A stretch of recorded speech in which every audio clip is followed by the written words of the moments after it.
পৃথিবীর ভিতরে কিছু মানুষ আছে যারা হাজার হাজার কোটি কোটি টাকার সম্পদের মালিক হওয়ার পর মৃত্যু যে হবে এই কথাটাও ভুলে যায়, ঠিক না বেঠিক?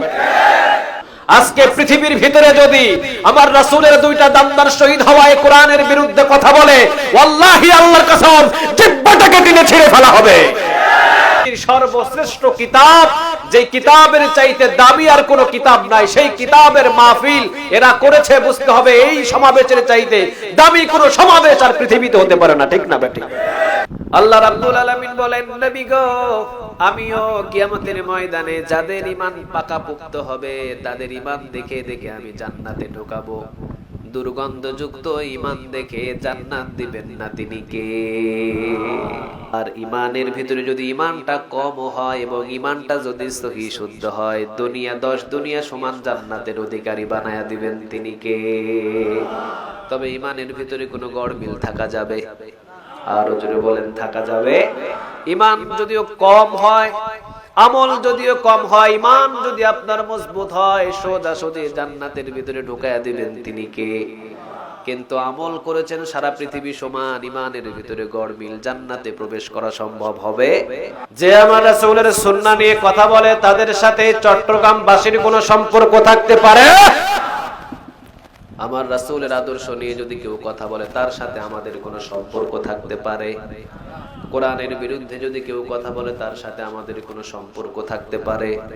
আমার নামাজ নিয়ে যদি কেউ কথা বলে তার সাথে আমাদের কোনো সম্পর্ক থাকতে পারে? আমার হজের বিরুদ্ধে যদি কেউ কথা বলে তার সাথে আমাদের কোনো সম্পর্ক থাকতে পারে? আমার আল্লাহর আইনের বিরুদ্ধে যদি কেউ কথা বলে তার সাথে আমাদের কোনো সম্পর্ক থাকতে পারে? সে আমার বিয়াই হতে পারে, কোনো অসুবিধা? সে আমার শ্বশুর হতে পারে, কোনো অসুবিধা? সে আমার নিজের মায়ের পেটের ভাই হতে পারে, কোনো অসুবিধা? কোরআনকে মানে তাকে মানে, কোরআনের বিরুদ্ধে যদি চলে যায় তার সাথে আমাদের কোনো সম্পর্ক? বাশীরানা ওয়া নাযীরানা ওয়া তাবিবানা ওয়া তাবিব আরওয়াহিনা ওয়া হাবিবানা ওয়া হাবিব রাব্বিনা محمدا عبد الله ورسوله أرسله بالحق بشيرا ونذيرا وداعيا إلى الله بإذنه وسراجا منيرا أما بعد فقد قال الله تعالى في كلامه المجيد وفي فرقانه الحميد أعوذ بالله من الشيطان الرجيم بسم الله الرحمن الرحيم إن الله وملائكته يصلون على النبي يا أيها الذين آمنوا صلوا عليه وسلموا تسليما اللهم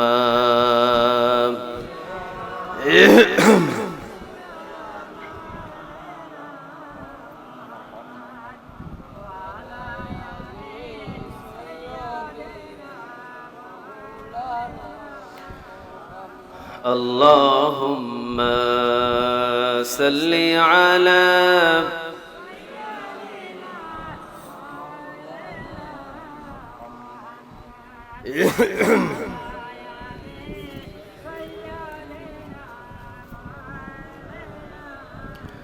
মন আমার কাদরে প্রাণ আমার কাদরে যেতে সোনার মদিনা মন আমার কাদরে প্রাণ আমার কাঁদে রে যেতে সোনার মদিনা। যেই মদিনা ধন্য হলো, যেই মদিনা ধন্য হলো পেয়ে তোমার ঠিকানা। মন আমার কাঁদে রে প্রাণ আমার কাঁদে রে যেতে সোনার মদিনা। মন আমার কাঁদে রে প্রাণ আমার কাঁদে রে যেতে সোনার মদিনা। আল্লাহুম্মা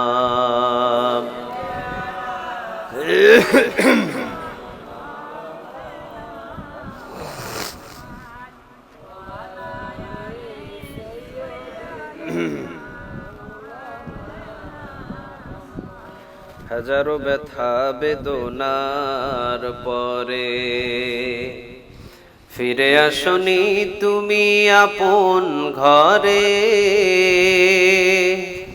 দিনের আলো তুমি ছড়িয়ে দিতে চলে গেলে মদিনায় মক্কা ছেড়ে। হে রাসূল তোমাকে ভুলি আমি কেমন করে। হে রাসূল তোমাকে ভুলি আমি কেমন করে। খেয়ে না খেয়ে দিন কায়েমের পথে নিজেকে দিয়েছ বিলিয়ে। খেয়ে না খেয়ে দিন কায়েমের পথে নিজেকে দিয়েছ বিলিয়ে। তাওহীদিয়া দিতে তাওরাত কুলুবে পারিনি তোমাকে ভুলিতে। হে রাসূল তোমাকে ভুলি আমি কেমন করে। হে রাসূল তোমাকে ভুলি আমি কেমন করে। আল্লাহুম্মা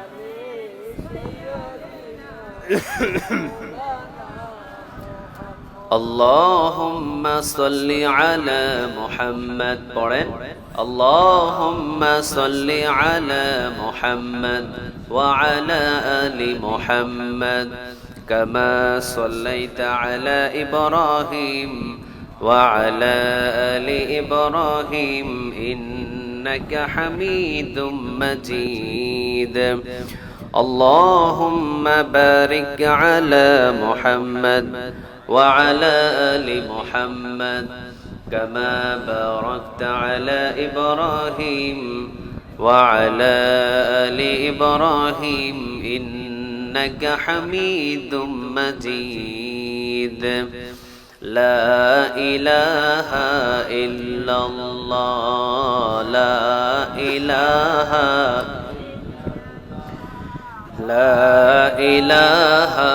إلا الله لا إله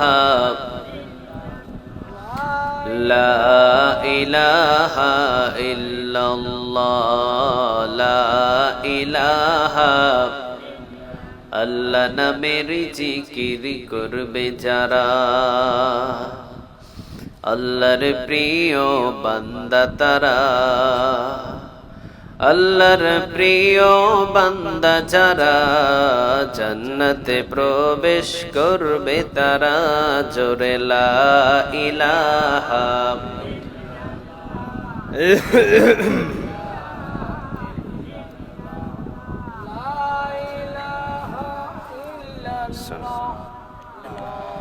লা ইলাহা ইল্লাল্লাহু মুহাম্মাদুর রাসূলুল্লাহ সাল্লাল্লাহু আলাইহি ওয়াসাল্লাম। আপনারা সবাই কেমন আছেন? আলহামদুলিল্লাহ, আমিও ভালো আছি। আমাদের সবাইরে ভালো রাখেন তিনি কে? আমাদের সবাইরে সুস্থ রাখেন তিনি কে? কেউ যেটা পারে না সেটা পারেন কে? কেউ যেটা দেয় না সেটা দেন কে? কেউ যেটা শোনে না সেটা শোনেন কে? সকল নিয়ামতের মালিকানা কার? নিয়ামতের শুকরিয়া আদায় করব কার? পড়েন আলহামদুলিল্লাহ, চিৎকার দিয়ে পড়েন রব্বানা লাকাল হামদ হামদান কাসীরান তাইয়িবান মুবারাকান ফি। পড়েন আল্লাহু আকবার কাবীরা আলহামদুলিল্লাহি কাসীরা সুবহানাল্লাহি বুকরাতাও ওয়া আসীলা সুবহানাল্লাহি ওয়া বিহামদিহি আদাদা খালকিহি ওয়া রিদা নাফসিহি ওয়া জিনাতা আরশিহি ওয়া মিদাদা কালিমাতি। পড়েন লাকাল হামদ বিল কুরআন, লাকাল হামদ বিল ইসলাম, লাকাল হামদ বিআসমাইক হুয়া লাকা বিহি সাম্মাইতুহু, লাকাল হামদ ইয়া রাব কামা ইয়ানবাগি লিজালালি ওয়াজহিক ওয়া আযীমি সুলতানিক।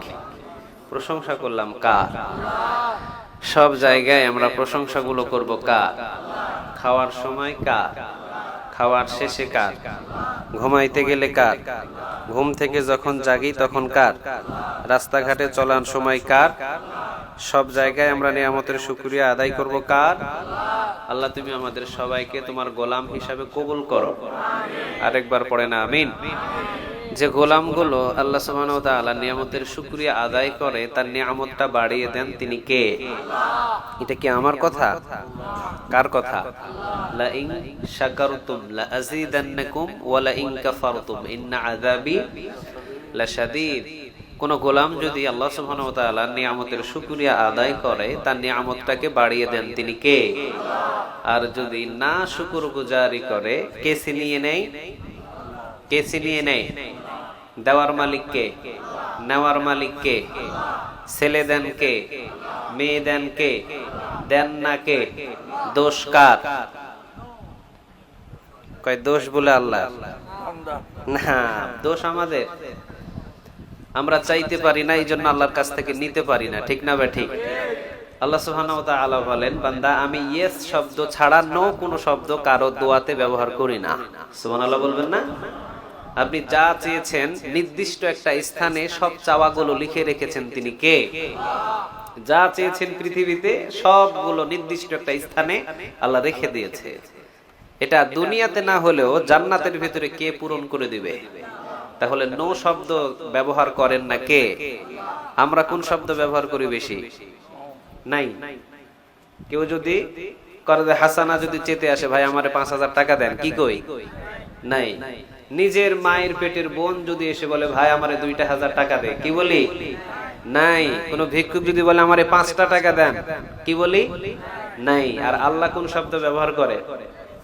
সবাই বলেন না? আপনি যদি বলেন আল্লাহ সারা পৃথিবী তুমি আমার নসিবে আমার নামে লিখে দাও, আল্লাহ বলে ইয়েস। সুবহানাল্লাহ বলেন। সারা পৃথিবী চাইছেন, তারপরেও আল্লাহ কি বলেছে? ইয়েস। আপনি যদি বলেন আল্লাহ এরকম সারা পৃথিবী 2টা আমার নামে লিখে দাও, আল্লাহ কি বলবে? 3টা লিখে দাও, কি বলবে? 4টা লিখে দাও, কি বলবে? আল্লাহ বলে বান্দা পৃথিবীতে 10টা যদি চাস তাও আমি ইয়েস বলবো। সুবহানাল্লাহ বলেন। কারণ পৃথিবী থেকে যখন আমরা বিদায় হব, সর্বশেষ যে আল্লাহ জান্নাতীকে জান্নাত দেবে, ওর জান্নাতটাই পৃথিবীর 10 দুনিয়া সমান হবে। সুবহানাল্লাহ বাড়িতে গিয়ে বললেন। তাহলে সারা পৃথিবী সমতুল্য সব সম্পদ চাইলেও ইয়েস শব্দটা ব্যবহার করেন তিনি কে? আল্লাহ। তাহলে আজ থেকে আমরা কোন শব্দ ব্যবহার করব? সবাই বলেন না কোনটা? আচ্ছা, নিয়ামতের শুকরিয়া তাহলে আদায় করব কার? উপরের দিকে তাকিয়ে নাকি নিচের দিকে তাকিয়ে? কোন দিকে? উপরের দিকে না নিচের দিকে? নিচের দিকে। আপনি যদি একতলা থেকে উপরের দিকে তাকান, আপনার চোখে পড়বে তো 2 তলা। কথা বোঝেন নাই? আপনি 2 তলার ছাদ থেকে যদি উপরের দিকে তাকায় শুকরিয়া আদায় করেন, তা আপনার পাশের বাড়ির যে ফ্ল্যাটটা আছে ওটা 3 তলাতে, চোখে পড়বে কয় তলা? 3 তলা। 3 তালা থেকে উপরে তাকালেন, আপনার চোখে পড়বে কয় তালা? 4 তালা। 4 তালা থেকে উপরে তাকালে ওর চোখে পড়বে 5 তালা, 6 তালা, 7 তালা। আচ্ছা, আপনি 1 তালা থেকে নিচে তাকালে কোনটা চোখে পড়বে? টিনের ঘর। কিসের ঘর? টিনের ঘরে যদি আরো নিচের দিকে তাকায় কি চোখে পড়বে? মাটির ঘর। মাটির ঘর আরো নিচের দিকে তাকালে কি পড়বে? খড়কুটের ঘর। খড়কুটের ঘরওয়ালা যদি নিচের দিকে তাকায়, ও দেখবে যে রাস্তাঘাটে পড়ে থাকা মানুষ, ঠিক না ব্যাঠে? আর রাস্তায় পড়ে থাকা মানুষগুলো যদি নিচের দিকে তাকায়, তাহলে দেখবে প্রতিবন্ধী পড়ে আছে, ওর হাঁটার শক্তি নাই, চলাফেরার শক্তি নাই। ও যদি আবার আরো নিচের দিকে তাকিয়ে থাকে, ও দেখবে যে অন্ধ বিকলগ্ন হয়ে পড়ে আছে মানুষ বিছানায়, ও হাঁটতেও পারে না। আমি তো পথে ঘাটে ভিক্ষা করতে পারি, কিছু মানুষ আছে ও হাঁটতেই পারে না, ভিক্ষাও করতে পারে না, ঠিক না ব্যাঠে? তাহলে নিয়ামতের শুকরিয়া কোন দিকে? উপরের দিকে তাকিয়ে না নিচের দিকে? আল্লাহ আমারে যা দিয়েছে এতটুকুতেই কোন শব্দ ব্যবহার করব? সবাই বলেন না, কোন শব্দ?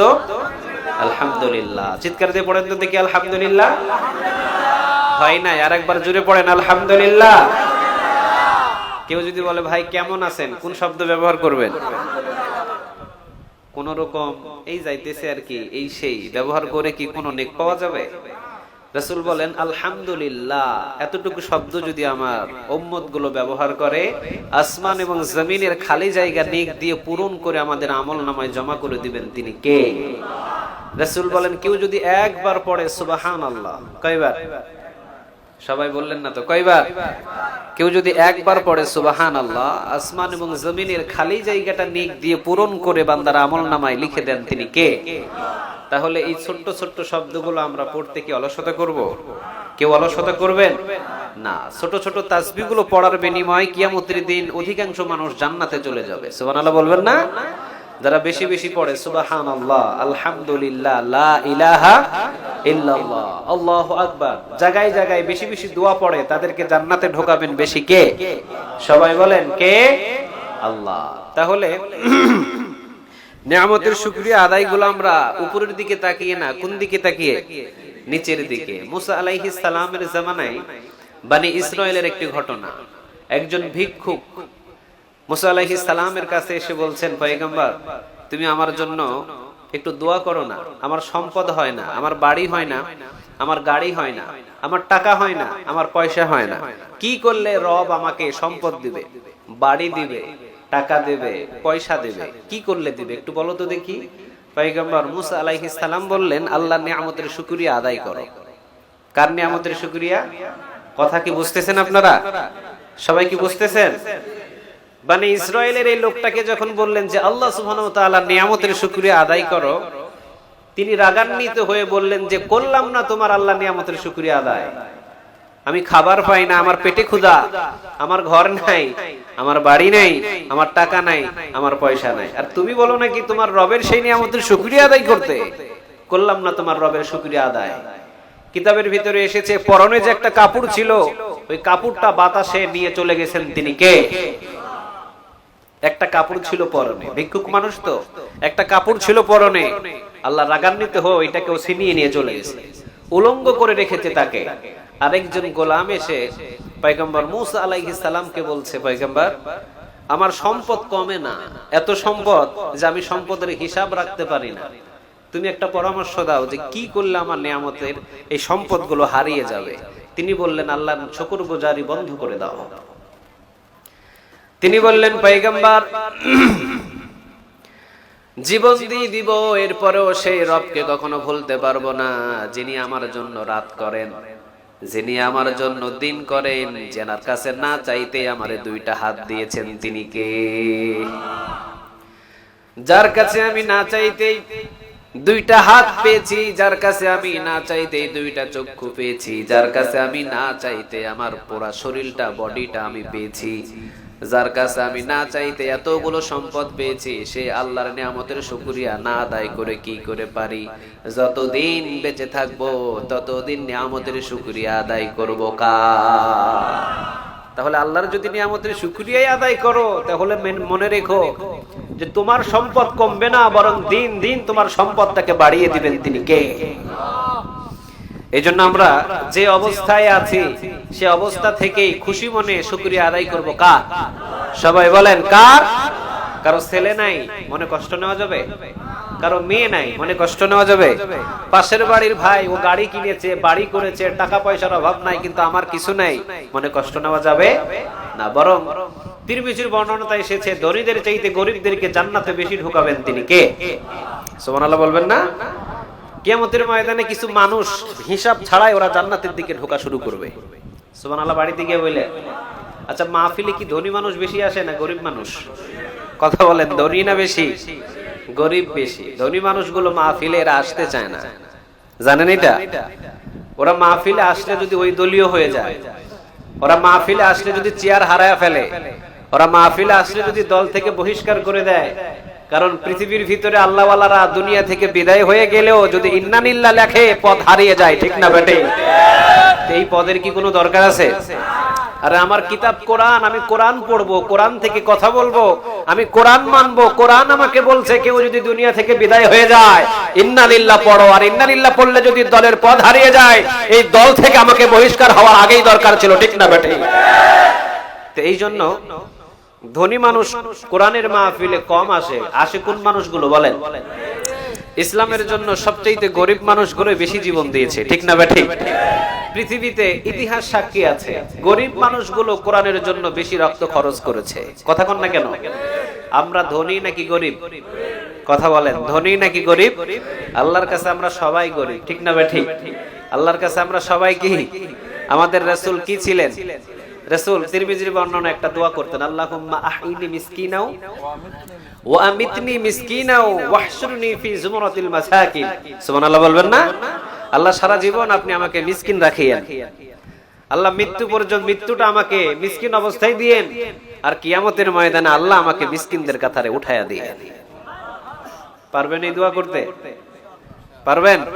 সবাই দোয়া করে, আল্লাহ আমারে বাড়ি দাও, আমারে গাড়ি দাও, আমারে টাকা দাও, আমাকে পয়সা দাও, আমাকে সম্পদ দিয়ে ভরপুর করে দাও। আরে বেশি সম্পদ হলে কাকে ভুলে যায়? আরো জোরে বলেন। যত বেশি সম্পদ হবে তত বেশি আল্লাহ থেকে দূরে সরে যাবেন। এই জন্য উসমান রাদিয়াল্লাহু তাআলা আনহু তিনি আল্লাহর কাছে দোয়া করতেন, আল্লাহ আপনি তো আমাকে সম্পদ দেন, তবে আমি আপনার কাছে চাই যে এই সম্পদ যদি আপনার কাছ থেকে আমাকে দূরে সরায় দেয়, সেকেন্ডের ভিতরে এই সম্পদ আপনি নিয়ে চলে যান। সুবহানাল্লাহ বলেন। দুই হাতে দান করতেন উসমান। সুবহানাল্লাহ বলবেন না? একজন ভিক্ষুক এসে রাসূল সাল্লাল্লাহু আলাইহি ওয়াসাল্লামের কাছে এসে বললেন, ইয়া রাসূলুল্লাহ আমারে একটা উট দেন। কি দেন? সবাই বলেন কি দেন? বাংলাদেশে একটা উটের দাম কত জানেন? আছে, বাঁশখালীতে আছে উট, চট্টগ্রাম শহরে একটা, পুরা চট্টগ্রাম বিভাগে একটা, মনে হয় নাই। পুরো বাংলাদেশে যদি উট কয়েকটা খুঁজে পাওয়া যায়, সেই উটের দাম আছে লক্ষ লক্ষ টাকা, ঠিক না বেঠি? তাও মরা উট, যেমন শরীরের ভিতরে তেমন গোশত নাই, অথচ রাসূলের দরবারে গিয়ে বলছে, ইয়া রাসূলুল্লাহ আপনি আমাকে একটা লাল উট দিবেন। কোন উট? সবাই বলেন কোন উট? লাল উট, যে উটের দাম সবচাইতে মদিনায় বেশি, ওই উট আপনি আমাকে দান করবেন। রাসূল বললেন, যাও উসমানের কাছে চলে যাও, আমার জামাতা উসমান রাদিয়াল্লাহু তাআলা আনহুকে গিয়ে বলো যে আমি রাসূল সাল্লাল্লাহু আলাইহি ওয়াসাল্লাম তোমাকে পাঠিয়েছি, আমার জামাতা উসমান রাদিয়াল্লাহু তাআলা আনহুর কাছে গেলে তোমাকে লাল উট দান করে দিবেন। কারণ ওসমান দান করে একজনকে খুশি করার জন্য। চিৎকার দিয়ে বলেন তিনি কে? আচ্ছা আমরা কাকে খুশি করার জন্য দান করি? সবাই বলেন কাকে? আল্লাহকে। আল্লাহকে খুশি করার জন্য দান করবেন, কারণ দান যত বেশি করবেন বিপদ আপদ তত দূর হয়ে যাবে। দান যত বেশি করবেন কবরের বিপদগুলোকে আসান করে দিবেন তিনি কে? সুবহানাল্লাহ বলবেন না? ওসমান রাদিয়াল্লাহু তাআলা আনহুর বাড়িতে গিয়ে ওসমান রাদিয়াল্লাহু তাআলা আনহুকে দেখলেন, বাড়িতে নাই, চলে গেলেন। ওসমান রাদিয়াল্লাহু তাআলা আনহু রাষ্ট্রীয় খাজানায় কাজ করছেন, গিয়ে দেখেন বাতাসে যেই তুলাগুলো উড়ে নিয়ে চলে যায়, ওই তুলাগুলো তিনি ধরে ধরে আবার বস্তায় ভরে। এমন গরিব মানুষ আমাদের এলাকায় একটাও নাই, ঠিক না বেঠি? আচ্ছা তুলা যদি উড়ে যায়, ওই তুলা আবার ধরে ধরে বস্তায় ভরে, আছে নাকি এমন ভিক্ষুক? কথা কন না কেন? আছে। যে মানুষ তুলা বাতাসে উড়ে, তুলা বাতাসে ওড়ার পর ওই তুলা আবার ধরে ধরে বস্তার ভিতরে ঢোকায়, ওই মানুষ আমাকে উট দান করবে, শয়তানেও বিশ্বাস করবে না। চলে গেলেন রাসূলের দরবারে গিয়ে বললেন, ইয়া রাসূলুল্লাহ, যে বাতাসে তুলাই উঠতে দেয় না, সে কিভাবে আমাকে একটা উট দান করবে? রাসূল বললেন, তুমি আমার জামাতাকে চিনো নাই, শুধু মুখ দিয়ে বাহির হতে দেরি হবে, দিতে তোমাকে দেরি করবে না। আরে চাও না কেন তুমি? চাও, যাও। দ্বিতীয়বার আবার গেলেন ওসমান রাদিয়াল্লাহু তাআলা আনহুর কাছে। দ্বিতীয়বার যখন আবার এসেছেন, দেখছেন ওসমান রাদিয়াল্লাহু তাআলা আনহু তিনি পিঁপড়াগুলো, যে ছোট ছোট চালের কুটিগুলো নিয়ে যায়, এক একটা পিঁপড়াকে থাপ্পড় দিয়ে সব চালগুলো নিয়ে নেয়। আছে এমন লোক? কথা কন না কেন? আছে? কথা কি বুঝতেছেন আমার? আচ্ছা, আমাদের ঘর থেকে পিঁপড়া চিনি নিয়ে যায় না? কথা বলেন, যায়? আচ্ছা, চিনির মুখ থেকে কে, পিঁপড়ার মুখ থেকে কে চিনি কেড়ে নিছে? আছে এরকম বাঁশখালীতে একটা লোক? আরে কয়টাই বা চিনি নিয়ে যাবে? নিয়ে যাক না, 1 কেজি চিনি আনছি, যদি 100 গ্রাম নিয়ে যায় এটাতে কোনো অসুবিধা নেই। ওসমান রাদিয়াল্লাহু তাআলা আনহু তিনি চালের বস্তার ভিতর থেকে যতগুলো পিঁপড়া চাল নিয়ে যায়, সব পিঁপড়াদের কাছ থেকে থাপ্পড় দিয়ে খুঁটে খুঁটে সমস্ত চালগুলো আবার চালের বস্তায় রেখে দেয়।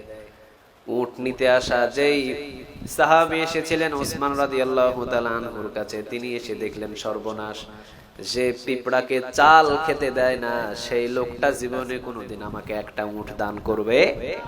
চলে গেলেন রাসূলের দরবারে।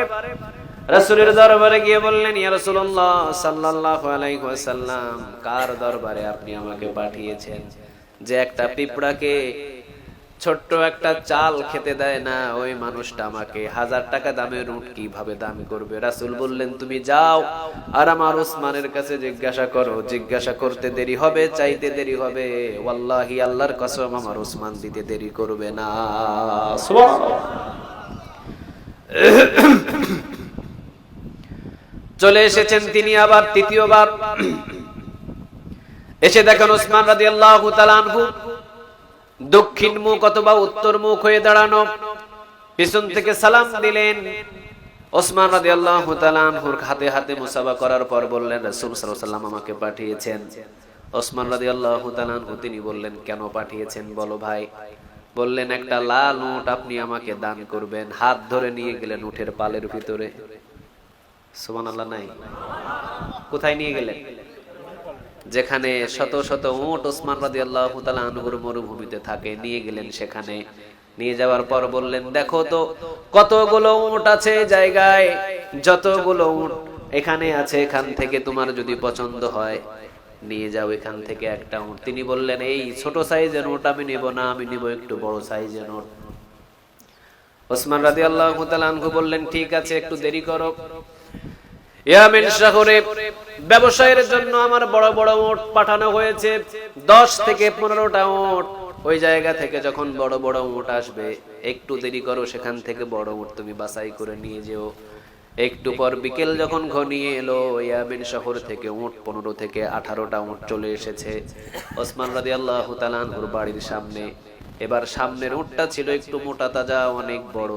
তিনি ভিক্ষুক বললেন, ওসমান সামনের উটটাই আপনি আমাকে দান করেন। ওসমান বললেন, চেয়েছো সামনেরটা, সামনেরটাই নিয়ে যা,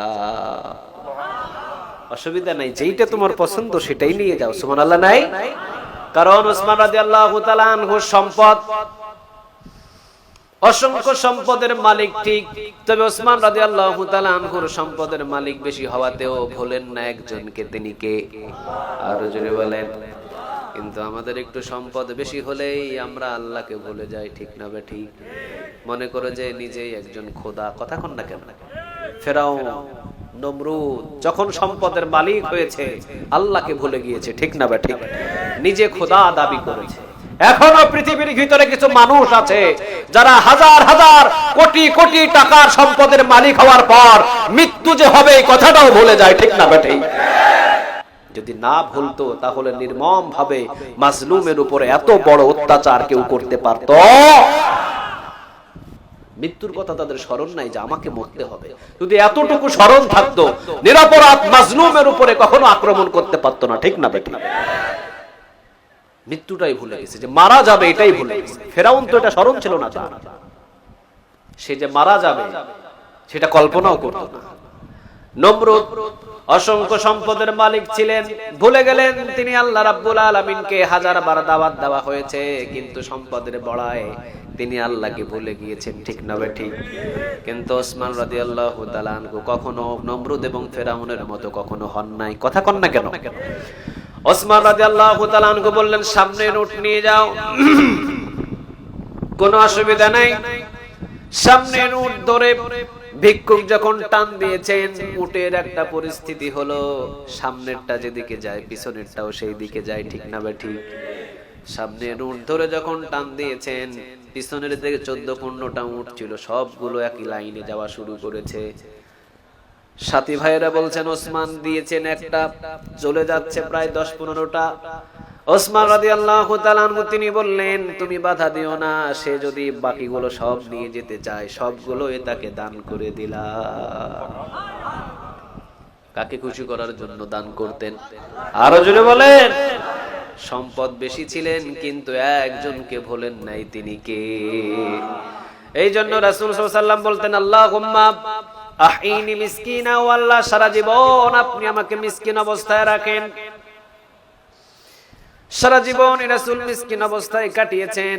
আম্মা জান আয়েশা রাদিয়াল্লাহু তাআলা আনহা তিনি বলতেন, আমাদের শুধু পানি আর খেজুর ছাড়া কোনো দ্বিতীয়ত কোনো খাবার ঘরের ভিতরে ছিল। পানি আর খেজুর দিয়ে বছরের পর বছর, মাসের পর মাস আমরা কাটিয়ে দিয়েছি। মাসের পর মাস আমাদের চুলায় কোনো আগুন ধরে নাই। কে আছে বাঁশখালীতে এমন এক সপ্তাহ চুলায় আগুন ধরে নাই? কে আছে? আছে কেউ? পুরা বাংলাদেশে আছে? নাই। তাহলে আমাদের পরিবারের থেকে রাসূলের পরিবারের অভাব অনটন আরো বেশি ছিল না কম ছিল? কথা বলেন, বেশি না কম? রাসূল দুই হাত তুলে দোয়া করতেন, আল্লাহুম্মা আহইনি মিসকিনা, ও আল্লাহ সারা জীবন আপনি আমাকে মিসকিন অবস্থায় রাখেন। ওয়া আমিতনি মিসকিনা, ও আল্লাহ আমার মৃত্যুটা আপনি মিসকিন অবস্থায় দিন। ওয়াহশুরনি ফি সুমরাতিল মাসাকিন, আল্লাহ কিয়ামতের দিন আপনি আমাকে মিসকিনদের কাতারে উঠায়েন। সুবহানাল্লাহ বলেন। সাহাবীরা প্রশ্ন করলেন, ইয়া রাসূলুল্লাহ, কিয়ামতের দিন মিসকিনদের কাতারে আপনি কেন উঠতে চান? রাসূল সাল্লাল্লাহু আলাইহি ওয়াসাল্লাম বললেন, শোনো, 500 বছর আগে জান্নাতে ঢুকায়া দিবেন তিনি কে? সুবহানাল্লাহ বলবেন না? এখন গরীব হয়ে আনন্দ হইছেন না বেজা? গরীব হয়ে আনন্দ নাকি বেজা? তিরমিজির বর্ণনায় রাসূল সাল্লাল্লাহু আলাইহি ওয়াসাল্লাম বলেন, তিরমিজির বর্ণনায় অসংখ্য গরীব মানুষগুলো সোজা জান্নাতের দিকে রওনা দেবে, সোজা জান্নাতের দিকে রওনা দেবে, জান্নাতের দিকে হাঁটা ধরবে। সামনে ফেরেশতারা দাঁড়িয়ে বলবে, তোমরা যাও কই? তারা বলবে, জান্নাতে যাই। ফেরেশতারা বলবে, হিসাব নিকাশ দিয়েছো নাকি? তারা বলবে, কিসের হিসাব রে বেটা, মালই তো পাই নাই। মাল পাইলেই না হিসাব, ঠিক না বেঠি? মালই তো পাই নাই। সারা জীবন মানুষের বস্তা টানতে টানতে মাথার চুল নাই, সারা জীবন মানুষের সম্পদগুলো কাঁধের উপরে বইতে বইতে, এই যে দেখ কাঁধের ভিতরে এখনো কড়া পড়ে আছে, হাতের ভিতরে কড়া পড়ে আছে। মানুষদের শুধু পরিশ্রম করেছি, কাজ করেছি, সম্পদের মালিক হই নাই। মায়ের পেট থেকে পড়ার পর যেদিন থেকে জ্ঞান বুদ্ধি হয়েছে সেই দিন থেকে মৃত্যু পর্যন্ত মানুষের কর্মচারী ছিলাম, এমন লোক আছে না নাই? আরো জোরে বলেন। 5000 টাকা মাসে চাকরি, সারা জীবন চাকরি করে কাটিয়ে দিলেন। চাকরির টাকা ছেলেকে খাওয়ালেন, মেয়েকে খাওয়ালেন, নিজের জীবন যাপন ভালো মতন করতে পারেন নাই। দামি একটা শার্ট গায়ের ভিতরে দিতে পারে নাই, ঠিক না ঠিক? কিসের হিসাব নিবি তোরা? মালই তো পাই নাই। ফেরেশতারা বলবেন, আল্লাহ এই গোলামগুলো নাকি মালই পাই নাই, এরা নাকি হিসাব নিকাশও দিতে রাজি হচ্ছে না। আল্লাহ বলবেন, বিগাইরি হিসাব, বিনা হিসাবে এদেরকে মাফ করে দিলাম। এই জন্য গরিব হলেও গরিবদেরকে ভালোবাসেন তিনি কে? আরো জোরে বলেন। তাহলে আমরা গরিব হয়ে আছি, আমাদের কোনো দুঃখ কষ্ট? আরো জোরে বলেন, দুঃখ কষ্ট নাই। আল্লাহ আমাদের সবাইকে তুমি কবুল করো, আমরা বলি আমিন। আরো জোরে বলি আমিন। আমরা গোলাম হয়ে বাঁচতে চাই, কি হয়ে? আরো জোরে বলেন, কি হয়ে? তবে কার গোলাম? ফেরাউনের, নমরুদের, হামানের, কারুনের গোলাম হব কার? আল্লাহর গোলাম হব ইনশাআল্লাহ। রাসূল বলতেন, আল্লাহুম্মা ইন্নী আবদুক, ও আল্লাহ আমি আপনার গোলাম। সুবহানাল্লাহ বলেন। আল্লাহুম্মা ইন্নী আবদুক, আল্লাহ আমি আপনার গোলাম। ওয়াবনু আবদিক, আমার বাবা সেও আপনার গোলাম। ওয়াবনু আমাতিক, আমার মা সেও আপনার গোলাম, নাসিয়াতি বিয়াদিক, আল্লাহ আমার চুলের মুঠি আপনার হাতের মুঠোয়, আপনি যেই দিকে টানবেন আমি মুহাম্মদ সেই দিকেই যাব। সুবহানাল্লাহ বলেন। আচ্ছা বলেন তো, আল্লাহর কাছে যে যত বেশি ছোট হয় তাকে বড় বানায় তিনি কে? আরো জোরে বলেন। ও নবী, আপনি এত ছোট হলেন, আমাকে নবী গো জান, আমি আল্লাহ রাব্বুল আলামিন আপনাকে বিশ্ববাসীর জন্য রহমত বানায়া দিলাম। আপনার পা যেখানে রহমত সেখানে। সুবহানাল্লাহ বলেন। আমার সৃষ্টি জগৎটাই হলো রহমত, আপনার জন্য আমি রহমত বানিয়েছি। আল্লাহু আকবার। রাসূলের কদম যেখানে পড়েছেন রহমত পরিপূর্ণ করে দিয়েছেন তিনি কে? একটা দুধের বাটিতে হাত লাগিয়েছেন, 70 জনের মতো প্রায় সাহাবী ওই বাটির দুধ খেয়ে পুরাতে পারে নাই। সুবহানাল্লাহ। বাড়িতে গিয়ে বললেন কি রহমত ছিলেন আমার রাসূলের হাত, কি বরকত ছিলেন আমার রাসূলের হাত, যেখানেই হাত লাগিয়েছেন ছিল মাটি হয়ে গেছে সোনা। ঠিক না বা ঠিক? সেই রাসূলকে যদি আদর্শ হিসাবে গঠন করেন, রহমত দিয়ে পরিপূর্ণ জীবন করে দিবেন তিনি কে? এই জন্য রাসূল যত বেশি ছোট হয়েছেন, রাসূলকে তত বেশি বড় করেছেন কে?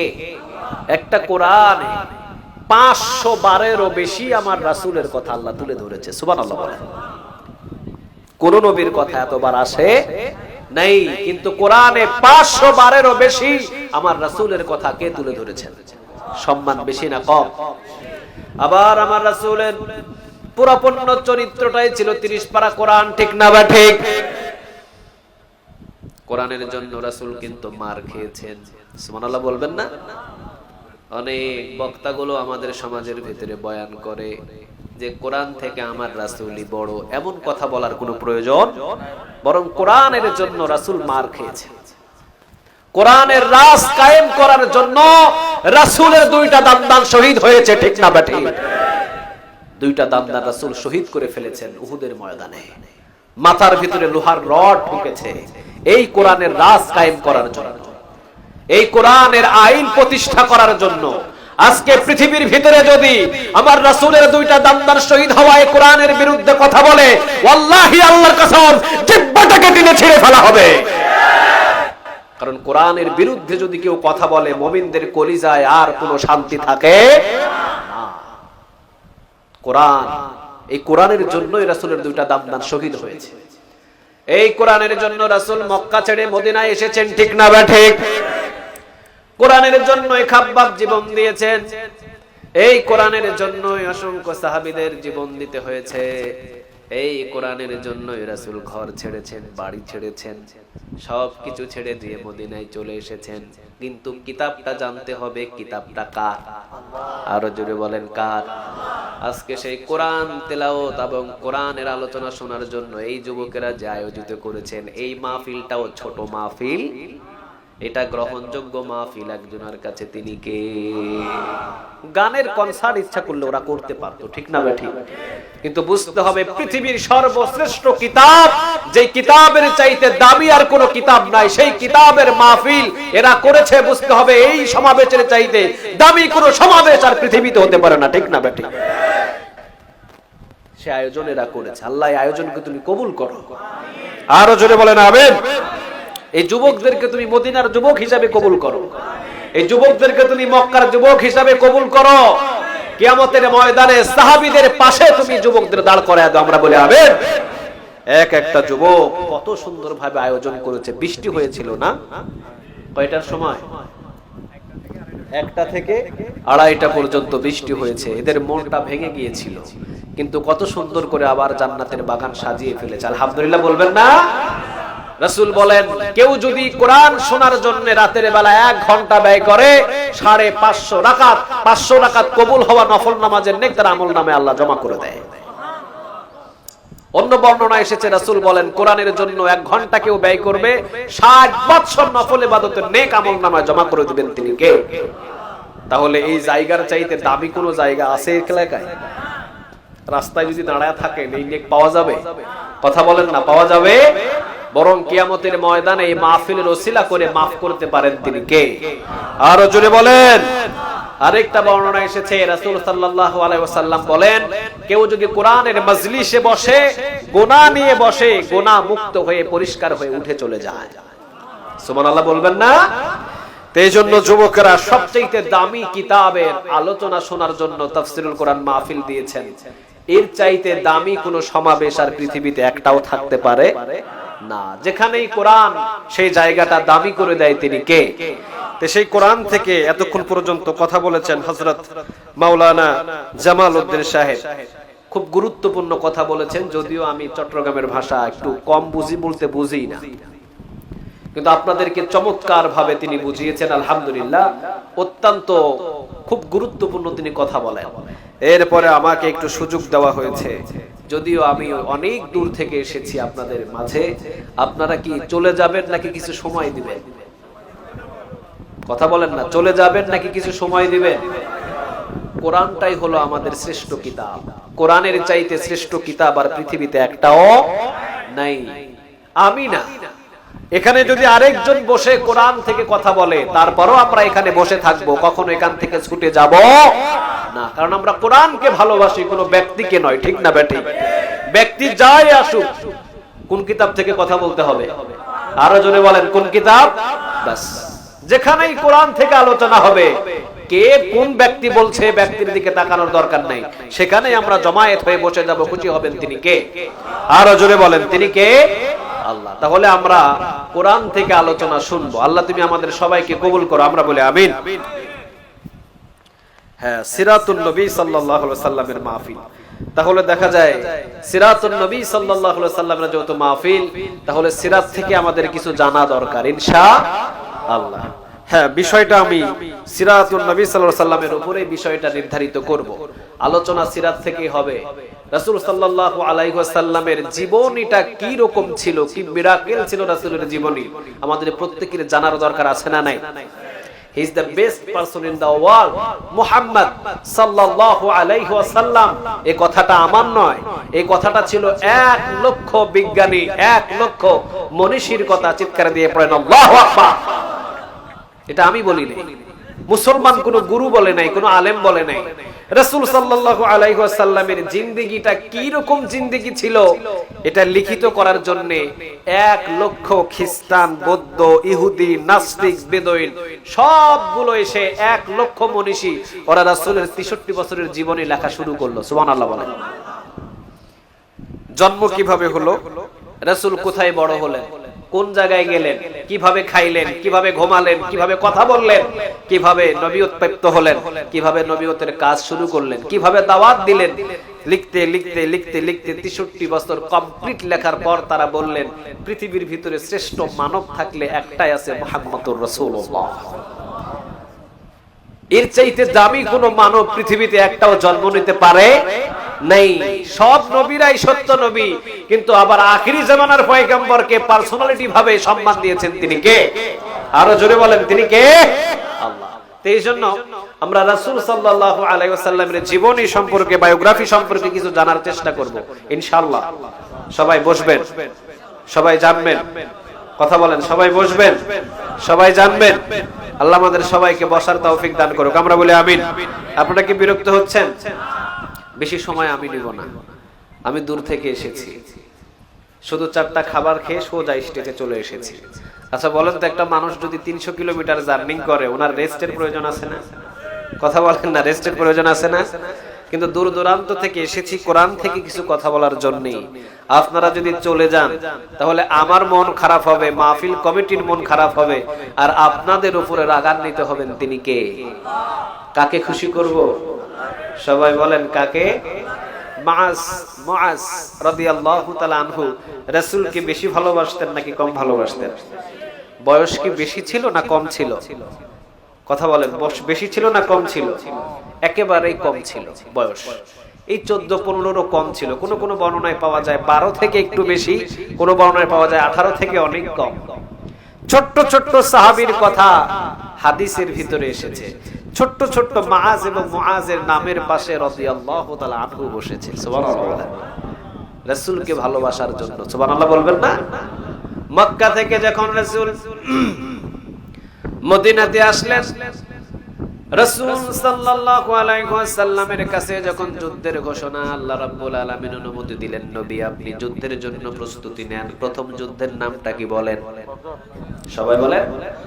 বদরের যুদ্ধে যাওয়ার জন্য রাসূল সাল্লাল্লাহু আলাইহি ওয়াসাল্লাম সেনাবাহিনী তৈরি করছেন 313 জন। জুড়ে বলেন কত? একের পর এক তৈরি করছেন তিনি যুবকদেরকে। আল্লাহ রাব্বুল আলামিন বলেন, নবী গো আমিও কিয়ামতের ময়দানে যাদের ঈমান পাকাপোক্ত হবে তাদের ঈমান দেখে দেখে আমি জান্নাতে ঢোকাবো। দুর্গন্ধযুক্ত ঈমান দেখে জান্নাত দিবেন না তিনি কে? বোঝার জন্য বলি, বাজারে গেলে পচা মাছ কে কিনেন দেখি? আচ্ছা 300 টাকা কেজি দিয়ে কি কেউ পচা মাছ কিনবে? কথা বলেন, আপনারা কিনবেন? আচ্ছা রাসূল সাল্লাল্লাহু আলাইহি সাল্লাম বদরের যুদ্ধে যাচ্ছেন বৃদ্ধদেরকে নিয়ে না যুবকদেরকে নিয়ে? কথা বলেন, বৃদ্ধ নাকি যুবক? আল্লাহ রাব্বুল আলামিন বলছেন, নবী আপনি জানিয়ে দেন কিয়ামতের ময়দানে এমন ভাবে আমি বান্দাদের ঈমানটাকে চিপবো, ঈমানটাকে চিপে চিপে এরপরে আমি জান্নাতে ঢোকাবো। নবী যদি ঈমানের ভিতরে গড়মিল থাকে ওই ঈমানটা আমি গ্রহণ করব না। আর ঈমানের ভিতরে যদি ঈমানটা কম হয় এবং ঈমানটা যদি সহি শুদ্ধ হয়, দুনিয়া 10 দুনিয়া সমান জান্নাতের অধিকারী বানায়া দিবেন তিনি কে? তবে ঈমানের ভিতরে কোনো গড়মিল থাকা যাবে? আর জোরে বলেন, থাকা যাবে? ঈমান যদিও কম হয়, আমল যদিও কম হয়, ঈমান যদি আপনার মজবুত হয় সোজা সোজা জান্নাতের ভিতরে ঢুকায়া দিবেন তিনি কে? কিন্তু আমল করেছেন সারা পৃথিবী সমান, ঈমানের ভিতরে গড়মিল, জান্নাতে প্রবেশ করা সম্ভব হবে? মুআজ এবং মুআজ, সহিহ বুখারীতে এসেছে তাদের ঘটনা। মুআজ এবং মুআজ রাদিয়াল্লাহু তাআলা আনহু দুইজনে দাঁড়ানো। রাসূল সাল্লাল্লাহু আলাইহি ওয়াসাল্লাম বৃদ্ধদেরকে পিছনে দিয়ে দেন, যুবকদেরকে সামনে টেনে নেন। 311 জনকে রাসূল বাছাই করলেন, কিন্তু লাস্টে গিয়ে দেখেন 2 জন দাঁড়িয়ে আছে। রাসূল সাল্লাল্লাহু আলাইহি ওয়াসাল্লাম বললেন, তোমাদেরকেও বাদ দিয়ে দিলাম। তারা বললেন, নবী গো আমাদেরকে বাদ দিলে হবে না, বাড়ি থেকে মা বিদায় দিয়ে চিরতরের জন্য পাঠিয়ে দিয়েছে। মা বলেছে, বাবা দুনিয়ার ভিতরে তোদের সাথে আর আমার দেখা হবে না, দুনিয়ার ভিতরে তোদের সাথে হয়তো আর আমার সাক্ষাৎ হবে না, তবে জান্নাতের সিঁড়িতে তোদের সাথে সাক্ষাৎ হবে। নবী ফিরাইয়া দিবেন না বাড়ির দিকে, মা চিরতরের জন্য বিদায় দিয়ে পাঠিয়ে দিয়েছে, আমাদের 2 জন ভাইকে আপনি গ্রহণ করে নেন। সুবহানাল্লাহ বলেন। রাসূল বৃদ্ধদেরকে বাছাই করে ফেলে দিলেন, 311 জন নিলেন।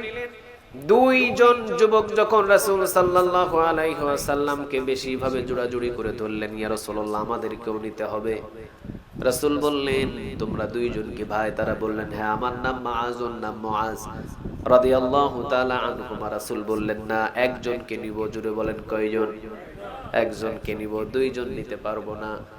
ছোটটা বললেন, নবী আমাকে নেন। বড়টা বললেন, না রাসূল আমি বড়, আমাকে নেন। ছোটটা বললেন, নবী ওইটা শুধু সাইজেই বড় কিন্তু শক্তি আমার বেশি। এইটা শুধু সাইজেই বড়, আমার বড় ভাই শুধু দেখতেই বড়, তবে শক্তির দিক দিয়ে আমি ছোট, আমি হলো বেশি শক্তিশালী। রাসূল বললেন, ঠিক আছে শক্তি পরীক্ষা করার জন্য 2 জনে একটু লড়াই লাগো দেখি। রাসূল একটু 2 জনকে লড়াই লাগিয়ে দিলেন। স্বাভাবিকভাবে বড় ভাইয়ের শক্তি বেশি হয়, ছোট ভাইয়ের শক্তিটা কম হয়। বড় ভাই ছোট ভাইকে নিচে ফেলে, লাইন কি ডিস্টার্ব হয়েছে?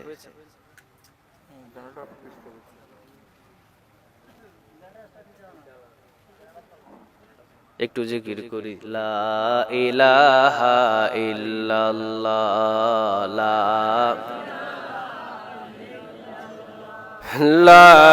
ইলাহা ইল্লাল্লাহ, লা ইলাহা, লা ইলাহা ইল্লাল্লাহ, লা ইলাহা, লা ইলাহা ইল্লাল্লাহ, লা ইলাহা, লা ইলাহা ইল্লাল্লাহ, লা ইলাহা, লা ইলাহা ইল্লাল্লাহু মুহাম্মাদুর রাসূলুল্লাহ সাল্লাল্লাহু মুআজ এবং মুআজ রাদিয়াল্লাহু তাআলা আনহু দুইজনেই যখন শক্তি পরীক্ষার জন্য রাসূল সাল্লাল্লাহু আলাইহি ওয়াসাল্লাম যুদ্ধ লাগিয়ে দিলেন, স্বাভাবিকভাবে বড় ভাই বুকের উপরে, ছোট ভাইকে নিচে ফেলে দিলেন। রাসূল সাল্লাল্লাহু আলাইহি ওয়াসাল্লাম তাকিয়ে আছেন। ছোট ভাই কানটাকে টান দিয়ে বড় ভাইয়ের কানটা মুখের কাছে নিয়ে বলছেন, বড় ভাই একা একা কিভাবে তুই আমাকে ফেলে জান্নাতে যাবি? দুইজনে একসাথে নানির বাড়িতে গিয়েছি, দুইজনে একসাথে ছাগল চড়াতে গিয়েছি, দুইজনে একসাথে পাঠশালায় গিয়েছি, দুইজনে একসাথে সব জায়গায় গিয়েছি। তুই আমাকে একা একা রেখে তুই জিহাদের ময়দানে গিয়ে যুদ্ধ করে শহীদ হয়ে তুই জান্নাতে চলে যাবি, আর আমাকে এই দুনিয়ায় রেখে দিয়ে যাবি, এমনটা হয় না ভাই। স্বাভাবিকভাবে তোর গায়ের শক্তি বেশি, আমার গায়ের শক্তি কম। রাসূল তো শক্তি পরীক্ষা করার জন্য আমাদেরকে বলেছেন, তোর গায়ের শক্তিটা কমিয়ে দে, তুই একটু নিচে আয়, আমাকে একটু তোর বুকের উপরে চাপতে দে, আমিও রাসূলকে দেখিয়ে দিই শক্তির দিক দিয়ে আমিও কখনো কম নয়, শক্তির দিক দিয়ে আমিও কম নয়। রাসূল সাল্লাল্লাহু আলাইহি ওয়াসাল্লাম দাঁড়িয়ে দাঁড়িয়ে কাঁদছেন। কেন কাঁদছেন? জিহাদের ময়দানে অসংখ্য মানুষ পছন্দ করছে না, কিন্তু দুইটা নাবালক শিশু জিহাদের ময়দানে যাওয়ার জন্য পাগল হয়েছে। সুবহানাল্লাহ বলবেন না? জিহাদের ময়দানে যাওয়ার জন্য মুআজ এবং মুআজ রাদিয়াল্লাহু তাআলা আনহু পাগল হয়েছেন। রাসূল সাল্লাল্লাহু আলাইহি ওয়াসাল্লাম দুইজনকে বুকের ভিতরে কোলের ভিতরে টেনে নিয়ে কপালের ভিতরে চুম্বন করলেন আর বললেন, দুইজনকেই আমি তোমাদেরকে জিহাদের ময়দানে যাওয়ার জন্য অনুমতি দিয়ে দিলাম, দুইজনেই তোমরা জিহাদের ময়দানে যাও, দুইজনকেই জিহাদের ময়দানে যাওয়ার জন্য অনুমতি দিলাম। ইন দ্য মিন টাইম জিবরিল আলাইহিস সালাম এসে রাসূলের কানে কানে বলছেন, ইয়া রাসূলুল্লাহ সাল্লাল্লাহু আলাইহি ওয়াসাল্লাম, জিহাদের ময়দানে তাদেরকে যাওয়ার জন্য আপনি অনুমতি দিয়েছেন, তবে হ্যাঁ দুইজনাই জিহাদের ময়দানে যাবে, একজনও ফিরে আসবে না। দুইজনাই জিহাদের ময়দানে যাবে, একজনও জীবিত আর ফিরে আসবে না, কারণ দুইজনকে শহীদ হিসাবে গ্রহণ করে নিয়েছেন তিনি কে? মুআজ এবং মুআজ রাদিয়াল্লাহু তাআলা আনহু যুদ্ধের ময়দানে চলে গেলেন। আব্দুল্লাহ ইবনে মাসউদ রাদিয়াল্লাহু তাআলা আনহু তিনি কিছুটা বর্ণনা করেন, বিরক্ত হলাম আমি, দুইজন নাবালক শিশুকে দেখে আমি একটু বিরক্ত বোধ মনে করলাম যে রাসূল কেনই দুইজন শিশুকে নিয়ে এসেছেন। একটু পরে দেখি ওই মুআজ এবং মুআজ রাদিয়াল্লাহু তাআলা আনহু এসে আব্দুল্লাহ ইবনে মাসউদ রাদিয়াল্লাহু তাআলা আনহুকে কানে কানে বলছেন, চাচাজি মক্কা থেকে এসেছেন আবু জেহেল নাকি তার নাম, ওই বেটাটা কই?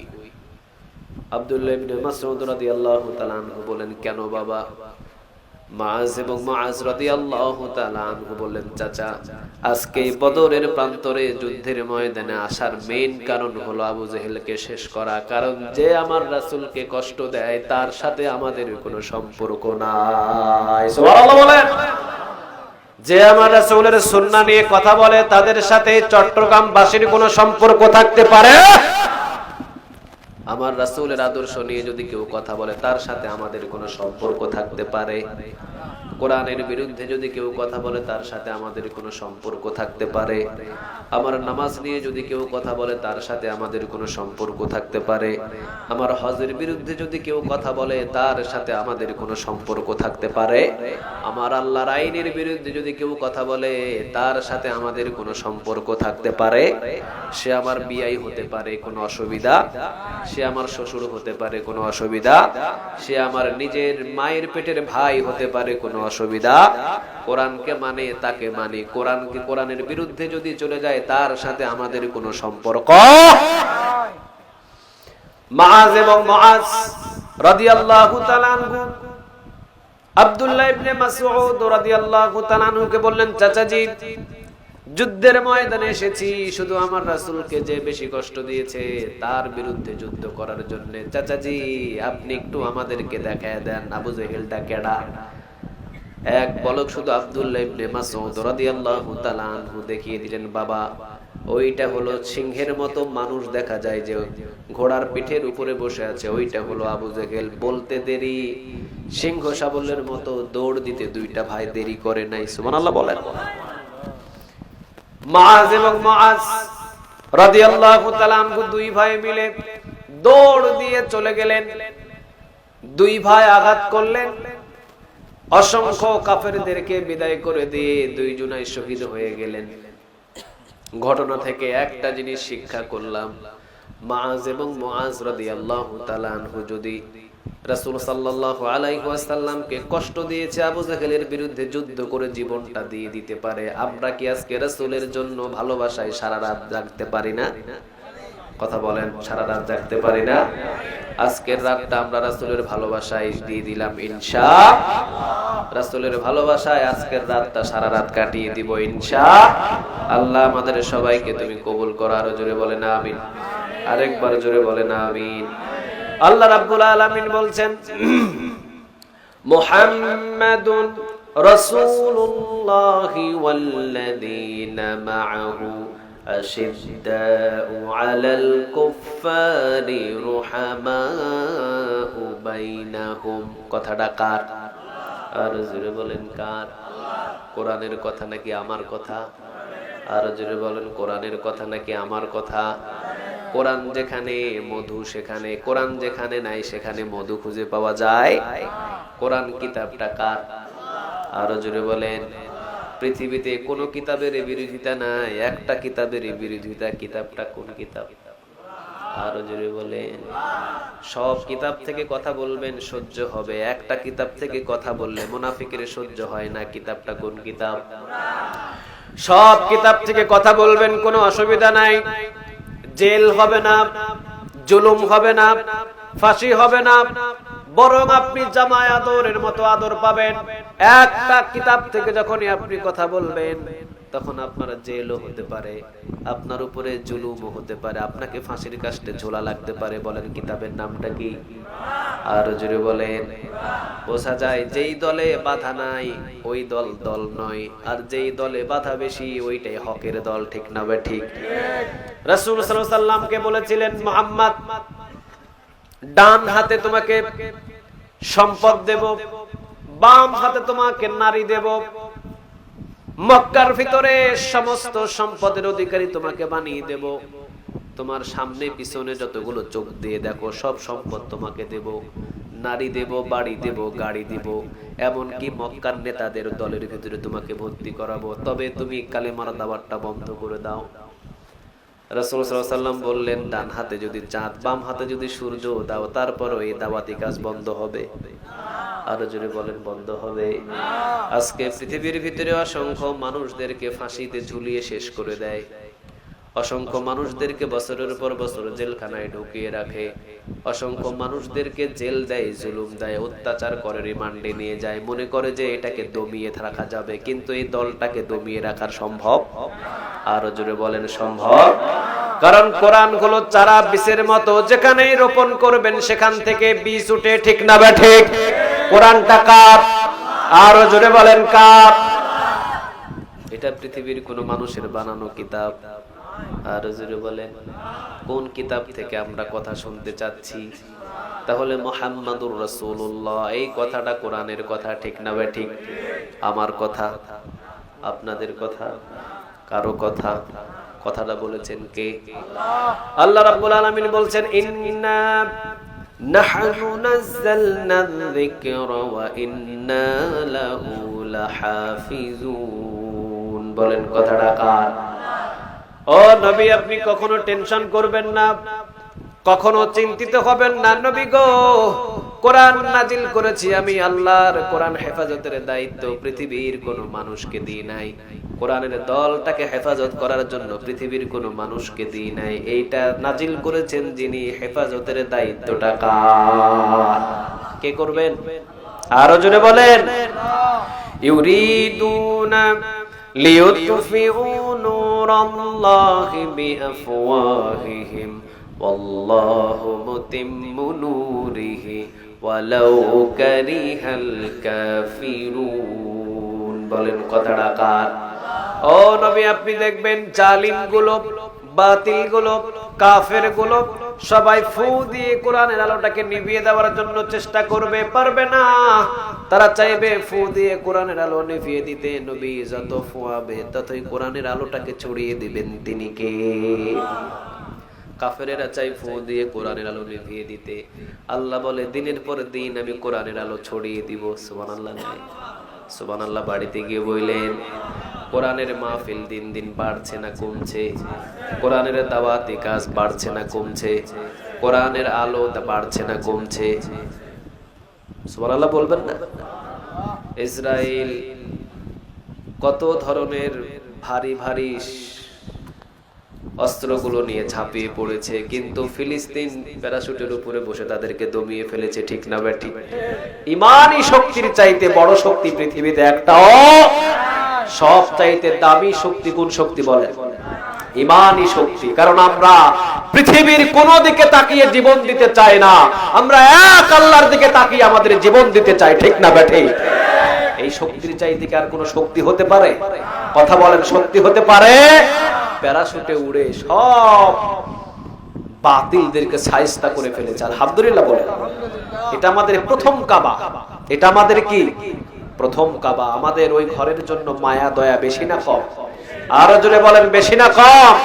আমরা চাই এই ঘরের ভিতরে 5 ওয়াক্ত নামাজের আজান হোক, ঠিক না ঠিক? আমরা চাই এই ঘরের ভিতরে কোরআন তেলাওয়াত হোক। আমরা চাই এই ঘরের ভিতরে 5 ওয়াক্ত নামাজের আজান হোক, কোরআন তেলাওয়াত হোক, 5 ওয়াক্ত নামাজ দিয়ে ঘরটাকে পরিপূর্ণ করা হোক।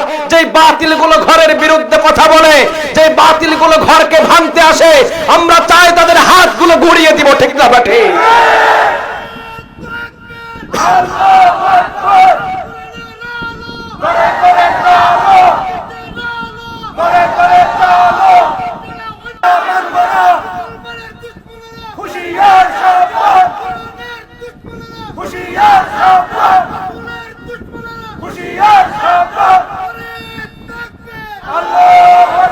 আল্লাহ তুমি কবুল করো। আরো জন চিৎকার দিয়ে বলেন আমিন। বাংলাদেশের কিছু উল্লুক্কা পাঠার জন্ম হয়েছে। ওরা বলছে ঘরের প্রতি এত মায়া কেন? তোর 14 গোষ্ঠী জানে না যে ওই ঘর ছিল মুসলমানদের সর্বপ্রথম কাবা ঘর, ঠিক না বেঠিক? আমার রাসূল ওইদিকে ফিরেই নামাজ পড়েছেন প্রথম। সুবহানাল্লাহ বলবেন না? মক্কা থেকে যখন মদিনায় আসলেন, মক্কা থেকে যখন রাসূল মদিনায় আসলেন, আল্লাহ রাব্বুল আলামিন বললেন, নবী আপনি কাবার দিকে ফিরে নামাজ পড়ুন। কোন দিকে? তবে হ্যাঁ, মক্কার ভিতরে আমার যে কাবা ঘর আছে, ঘরের দিকে ফিরে আপনি নামাজ পড়তে পারবেন না। আপনি বাইতুল মুকাদ্দাস, এই কাবার দিকে ফিরে নামাজ পড়ুন। সুবহানাল্লাহ বলেন। বাইতুল মুকাদ্দাসটা আমি আপনার জন্য কাবা বানায়া দিলাম। কার কথা? আরো জোরে বলেন, কার? তাহলে আল্লাহ রাব্বুল আলামিন যে বাইতুল মুকাদ্দাসের দিকে ফিরে রাসূলকে নামাজ পড়তে বলেছেন, সেই ঘর আমাদের কাছে সম্মান কম না বেশি? আরো জোরে বলেন, কম না বেশি? অনেকেই বাংলাদেশের উল্লুক্কা পাঠারা বলছে, হ্যাঁ যারা ওই ঘরের পক্ষে কথা বলছে তারাই পাকিস্তানি। নাউজুবিল্লাহ বলেন। তোরা পাকিস্তানি বল আর তোরা যাই বল, কাবা ঘর আমার, বাইতুল মুকাদ্দাস আমার। বিশ্বের সমস্ত মুমিনদের ঘর কাবা ঘর, বিশ্বের সমস্ত মুমিনদের ঘর বাইতুল মুকাদ্দাসের ঘর। এই ঘর কখনো জালিম এবং তাগুদের হতে পারে না, ঠিক না বেঠিক? এটা মুমিনদের ঘর। ওই ঘরের জন্য যদি কলিজার তাজা রক্ত ঢেলে দিতে হয়, আমরা ঢালতে প্রস্তুত আছি, কখনো পিছুপা হব। আল্লাহ রাব্বুল আলামিন বললেন, নবী মক্কা থেকে যখন আপনাকে মক্কাবাসীরা বাহির করে দিয়েছে, আপনি যখন মদিনায় এসেছেন, আপনি এখন বাইতুল মুকাদ্দাসের দিকে ফিরে নামাজ পড়েন। আচ্ছা বলেন তো দেখি, বংশের বাড়ি বা বাপ দাদার ঘর ভিটার জন্য দয়া মায়া কম না বেশি? আরো জোরে বলেন, কম না বেশি? রাসূল যখন মদিনায় আসলেন, বাইতুল মুকাদ্দাসের দিকে ফিরে নামাজ পড়েন, কিন্তু মন চাই কোন দিকে ফিরে নামাজ পড়তে? কাবা ঘর কোন দিক? আরো জোরে বলেন। কারণ এই কাবা ঘরের সাথে হাত লেগেছে সকল নবীদের, ঠিক না ঠিক? রাসূল সাল্লাল্লাহু আলাইহি ওয়াসাল্লামের মনে চায় কাবা ঘরের দিকে ফিরে নামাজ পড়তে, বাইতুল মুকাদ্দাসের দিকে ফিরে না পড়ি, কাবা ঘরের দিকেই যেন আমি নামাজ পড়ি। এই জন্য রাসূল সাল্লাল্লাহু আলাইহি ওয়াসাল্লাম যোহরের নামাজ শুরু করলেন। কোন নামাজ? আরো জোরে বলেন। যোহরের নামাজ কয় রাকাত বলেন? আরো জোরে বলেন। ফরজ কয় রাকাত? ফরজ কয় রাকাত? 4 রাকাত ফরজ রাসূল শুরু করলেন। বাইতুল মুকাদ্দাসের দিকে ফিরে নামাজ পড়লেন। 2 রাকাত শেষ হলো। কয় রাকাত শেষ? 2 রাকাত শেষ হলো। বাইতুল মুকাদ্দাসের দিকে ফিরে রাসূল সাল্লাল্লাহু আলাইহি ওয়াসাল্লাম নামাজ পড়ছেন। আর রাসূল সাল্লাল্লাহু আলাইহি ওয়াসাল্লাম চিন্তা করছেন, যদি এই মুহূর্তে একটা আয়াত আসতো যে আমাকে আর বাইতুল মুকাদ্দাসের দিকে ফিরে নামাজ পড়তে হবে না, এমন যদি একটা আয়াত আসতো যে আমাকে কাবার দিকে ফিরে নামাজ পড়ার আদেশ দেওয়া হচ্ছে, তাহলে আমার পুরা কলিজাটা শীতল হয়ে যেত, আমি শান্তি পেতাম। আয়াত নাজিল করে দিয়েছেন তিনি কে? রাসূলের 2 হাত তুলে চাওয়া লাগে না, মনে যা চায় সেটাকেই কবুল করেন তিনি কে? যোহরের 2 রাকাত নামাজ, 2 রাকাতের সময় রাসূল দাঁড়ানো অবস্থায় চিন্তিত। 2 রাকাত নামাজের সময় রাসূল একটু চিন্তা করছেন, এমন যদি আয়াত আসতো বাইতুল মুকাদ্দাসের দিকে ফিরে নামাজ না পড়ে কাবার দিকে ফিরে নামাজ পড়ার যদি এমন আয়াত আল্লাহ রাব্বুল আলামিন আমাকে পাঠিয়ে দিতেন, তাহলে মনটা শান্ত হয়ে যেত। সাথে সাথে আয়াত কে পাঠালেন? আরো জোরে বলেন। قد نرى تقلب وجهك في السماء فلنولينك قبلة ترضاها। বলেন কথাটা কার? ও নবী, আমি দেখেছি বারবার আপনি আসমানের দিকে লক্ষ্য করেছেন নবী গো। যান বাইতুল মুকাদ্দাসের দিকে ফিরে, আর আপনাকে নামাজ পড়তে হবে না। যোহরের বাকি 2 রাকাত নামাজ কাবার দিকে ফিরে আদায় করা শুরু করে দেন। তাহলে প্রথম কাবা ছিল আমাদের বাইতুল মুকাদ্দাস, ঠিক না বে ঠিক? এই বাইতুল মুকাদ্দাসে ঈসা আলাইহিস সালাম আসবে, সুবহানাল্লাহ বলবেন না? এই বাইতুল মুকাদ্দাসে ঈসা আলাইহিস সালাম এসে নামবেন। এই বাইতুল মুকাদ্দাস দখল করার জন্য কিন্তু ইসরায়েলেরা খুব উঠে পড়ে লাগিয়েছে, ঠিক না বে ঠিক? কিন্তু বেশি চিন্তা নাই, আল্লাহ রাব্বুল আলামিন যা ঘোষণা দিয়েছেন সেটাই হবে। যতই বাধা দাও, যতই রক্ত ঝরাও, কারণ জয় বিজয় হয় সব মুমিনদের, ঠিক না বে ঠিক? মুমিনদের সাথে আছে কে? আরো জোরে বলেন, আছে কে? এই জন্য কাবার বিরুদ্ধে যদি কেউ কথা বলে, আমার হজের বিরুদ্ধে যদি কেউ কথা বলে, আমার নামাজের বিরুদ্ধে যদি কেউ কথা বলে, কোরআনের বিরুদ্ধে যদি কেউ কথা বলে, আল্লাহর বিরুদ্ধে যদি কেউ কথা বলে, তাহলে কখনো মুমিন সহ্য করতে পারে? কারণ আমরা হলাম মুমিন হতে চাই, আমরা মুত্তাকি হতে চাই। কাকে ভালোবেসে? আরো জোরে বলেন, কাকে ভালোবেসে? এই জন্য রাসূলের ভালোবাসায় আজকের সারা রাত আমরা কাটিয়ে দিব ইনশাআল্লাহ। তাহলে কোরআনের ভিতরে একটা সূরা, সূরার নাম হলো সূরা ফাত। আল্লাহ রাব্বুল আলামিন 29 নম্বর আয়াতে বলছেন, মুহাম্মাদুর রাসূলুল্লাহি ওয়াল্লাযীনা মা'আহু আশিদ্দাউ আলাল কুফফারি রুহামাউ বাইনাহুম। বলেন কথাটা কার? মুহাম্মাদুর রাসূলুল্লাহ। মুহাম্মদ হলেন কার রাসূল? আরো জোরে বলেন, কোন সন্দেহ? আরো জোরে বলেন, কোন সন্দেহ? তিনি এমন রাসূল জীবনে কোনোদিন কোনো মানুষকে কষ্ট দেয় নাই। সুবহানাল্লাহ বলেন। এতিমদের ভালোবাসতেন, কম না বেশি? আরো জোরে বলেন, কম না বেশি? রাসূল বিবিদের কাছে কেমন ছিলেন, ভালো নাকি খারাপ? ভালো নাকি খারাপ? রাসূল সাল্লাল্লাহু আলাইহি ওয়াসাল্লাম একদিন গোসল করছেন। কি করছেন বলেন তো দেখি? গোসল করছেন। আম্মা জানা আয়েশা রাদিয়াল্লাহু তাআলা আনহা তিনি এরকম একটা টি টেবিল নিয়ে রাসূল সাল্লাল্লাহু আলাইহি ওয়াসাল্লামকে গোসল করানোর জন্য রেখে রাসূল সাল্লাল্লাহু আলাইহি ওয়াসাল্লামকে ডাক দিয়েছেন। রাসূল আসলেন। রাসূল ওখানে উঠে বসার সাথে সাথে টি টেবিলের একটা সাইডে যে খোরা আছে, এটাকে কি বলেন আপনারা? খোরা বলেন। এই যে এগুলোকে কি বলেন? পায়া। একটা পায়ার নিচে আম্মা জান আয়েশা রাদিয়াল্লাহু তাআলা আনহার বুড়া আঙ্গুল, পায়ের বুড়া আঙ্গুলটার নিচে ঢুকে আছে, তিনি টের পান নাই। রাসূল বসেছেন, বসার সাথে সাথে পায়ার চাপে, রাসূলের চাপে বুড়া আঙ্গুলটা ফেটে ফেঙ্কি দিয়ে রক্ত পড়ছে। আম্মা জান আয়েশা রাদিয়াল্লাহু তাআলা আনহা তিনি টান দেন নাই। কি ভালোবাসতেন দেখেন রাসূলকে, বিন্দু পরিমাণ উক শব্দটাও করেন নাই, পাটাকে একটু টানও দেন নাই। রাসূল সাল্লাল্লাহু আলাইহি ওয়াসাল্লামের মাথার উপরে যখন আম্মা জান আয়েশা রাদিয়াল্লাহু তাআলা আনহা পানি ঢালছেন, দেখছেন পানির সাথে সাথে রক্ত চলে যায়। রাসূল সাল্লাল্লাহু আলাইহি ওয়াসাল্লাম বললেন, আয়েশা কোথায় থেকে রক্ত প্রবাহিত হচ্ছে একটু দেখো তো দেখি। আয়েশা রাদিয়াল্লাহু তাআলা আনহা বলছেন, ইয়া রাসূলুল্লাহ, আপনি যখন এই টেবিলের উপরে বসেছেন পায়ের নিচে আমার একটা বুড়া আঙ্গুল ছিল, আমি টের পাই নাই, আপনি বসার সাথে সাথে রক্ত ফিনকি দিয়ে পড়ছে। রাসূল সাল্লাল্লাহু আলাইহি ওয়াসাল্লাম লাফ দিয়ে নামলেন আর বললেন, আয়েশা তুমি আমাকে বলো নাই কেন?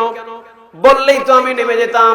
আম্মা জান আয়েশা রাদিয়াল্লাহু তাআলা আনহা তিনি বলছেন, ইয়া রাসূলুল্লাহ, আপনি তো আমার বুড়া আঙ্গুল, পায়ের বুড়া আঙ্গুলের উপরে পাড়া দিয়ে বসেছেন, আপনি যদি আমার বুকের কলিজার উপরেও পাড়া দিয়ে বসতেন, আমার রাসূলকে উঠতে বলার শক্তি আমার ছিল না।